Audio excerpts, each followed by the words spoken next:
Terus saya lanjutkan terkait dengan apa yang disampaikan oleh pengamat pertahanan Mbak Koni Rahakunini Bakri. Saya akan menuju ke Bung Hermawan Saputra, Ikatan Ahli Kesehatan Masyarakat Indonesia, Dewan Pakar.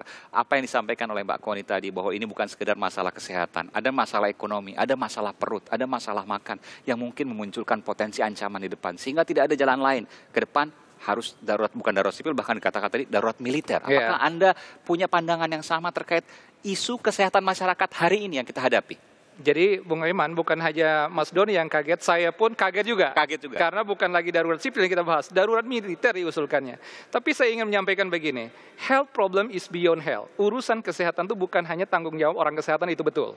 Tetapi kalau boleh hanya satu yang ingin saya kutip kalau diistilahkan perang, yaitu perang akar rumput menghadapi COVID-19 atau community-based fighting initiative. Kalau itu saya setuju. Tetapi konsepsi yang kalau kita naikkan ke dalam level kebijakan menjadi sebuah kedaruratan sipil atau apalagi bahkan kedaruratan militer, sama sekali membuat saya sangat kaget. Orang tenaga ahli KSP aja kaget. Anda melihat kaget artinya tidak tepat? Tidak tepat. Kenapa? Salah acu, salah arah, salah sasaran. Salah acu, salah arah, salah sasaran. Kenapa? Salah sasaran. Salah Kenapa? sasaran.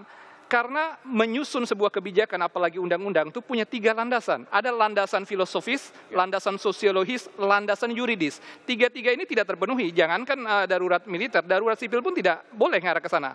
Apalagi kalau disebut-sebut sampai mengacu kepada Perpu 23 tahun 1959, itu kan secara sosiologis sangat sekali berbeda. Mbak Koni mengatakan bahwa seolah-olah tidak ada jalan lain tanpa ada darurat militer. Boleh nggak saya tambahkan kenapa? Nah, sebentar, saya lanjutkan dulu, Bang Aiman. Karena apa? Ini pendekatan kesehatan. Yang ingin kita lakukan sebenarnya itu community-based fighting initiative. Di mana saya membayangkan kalau Presiden Jokowi mengatakan di depan masyarakat, depan rakyat begini, wahai masyarakatku, wargaku, bangsaku, kita harus siap berperang melawan corona, tetapi mulailah dari kelompok masyarakat, mulailah dari individu-individu, semuanya silakan peduli. Kami pun sebagai pemerintah akan siap menjamin semua kebutuhan dasar, dan saat inilah kita melawan corona atau COVID-19 ini. Kalau itu yang disampaikan Presiden, wah bahagia semua tenaga kesehatan.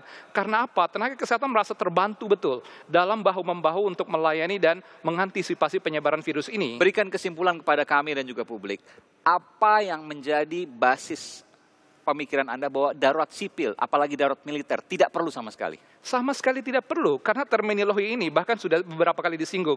Itu kita memiliki payung hukum, itu Perpu 23 tahun 1959. Pasal 16, 17 itu berpotensi menggeser dari fokus terhadap perilaku individu terhadap kesehatan, menjadi fokus pada perilaku individu, pembatasan pergerakan dan komunitas di dalam masyarakat. Bukan lagi persoalan kesehatan yang dikedepankan, melainkan adalah persoalan kependudukan dan demokrasi. Kami tidak mau masuk di situ. Tetapi balik lagi, tidak hanya satu regulasi yang berkaitan dengan kesehatan. Ada Undang-Undang Kesehatan nomor 36 tahun 2009. Ada Undang-Undang Wabah tahun 2007. Ada Undang-Undang nomor 6 2018 tentang kekarantinaan kesehatan. Bahkan ada Undang-Undang Rumah Sakit, ada Undang-Undang Kebencanaan. Banyak betul undang-undang kita yang bisa dipoles menjadi satu kekuatan yang powerful, terjamin masyarakatnya tapi juga sehat bangsanya. Geser darurat sipil, darurat militer. Jangan sampai ke sana, itu sesuatu yang mengagetkan tentu saja. Begini, saya tuh herannya begini, kenapa sih bicaranya soalnya kesehatan dan undang-undang? Kayaknya ya, pandemik ini ujungnya cuma di antara kesehatan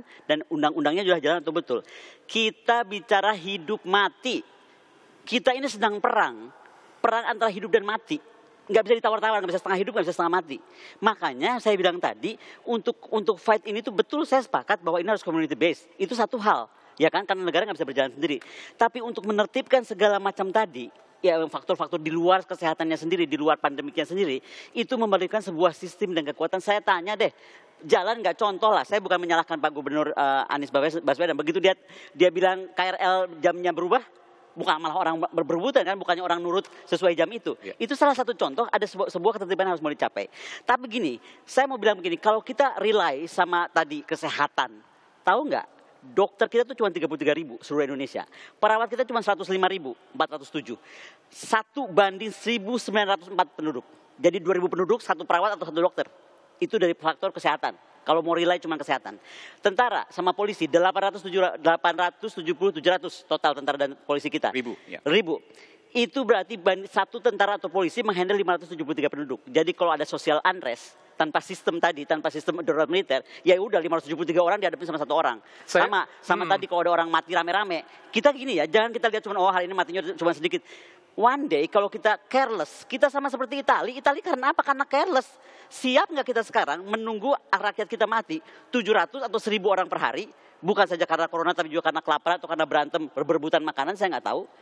Kalau ini tidak diwujudkan, negara hadir melindungi dalam keadaan bencana. Ini tuh sedang bencana di mana namanya sudah pandemik. Nggak bisa ditawar-tawar namanya cuma jadi apa tadi terminologinya? Kedaruratan kesehatan. No, we are in war. We are in war. Hidup atau mati taruhannya. Bang Aiman, saya masuk.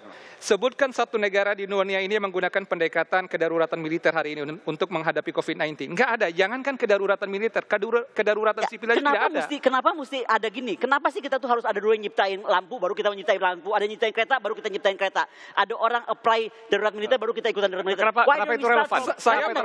Saya malah setuju dengan Presiden Jokowi mengatakan kedaruratan kesehatan. Bahkan di dalam pidato beliau menyebutkan anggaran kesehatan walaupun cuma 75 triliun dari total 405,1 triliun, tapi kesehatan menjadi prioritas bahasa beliau. Dan disebutkan pertama, walaupun angka cuma 75 triliun. Artinya, leading sektor dalam hal ini, fokus kita ini adalah pengendalian dan penanganan problem kesehatan. Bukan pada tataran yang di luar itu yang berpotensi tapi nggak berdiri sendiri, pandemik itu nggak berdiri sendiri. Justru menimbulkan problem baru. Nggak ada negara di dunia ini, belajar dari Korea Selatan, bahkan Cina juga tidak menerapkan kedaulatan militer, walaupun penduduk Cina hampir 2 miliar. Dan bisa dilakukan. Dan bisa dilakukan. Sebentar. Kita belajar lesson dari yang positif. Bukan. Kedaruratan sipil, kedaruratan militer, jangan beda digunakan. Pak Iman. Ketika kita melakukan Cina, apa nggak militernya turun semua? Bangun itu rumah sakit juga militer. Beda sistem pemerintahannya. Gini, bukan beda sistem pemerintahan. Apakah diucapkan itu darurat militer atau enggak? Itu saya bilang tadi. Saya mau bilang apa nih? Hari ini yang jam ini nih, saat ini kita sudah mengaplikasikan kok darurat sipil nih. Pasal 10, pasal 13, pasal 17, pasal 18, pasal 19, pasal 21. Darurat sipil sudah kita berlakukan.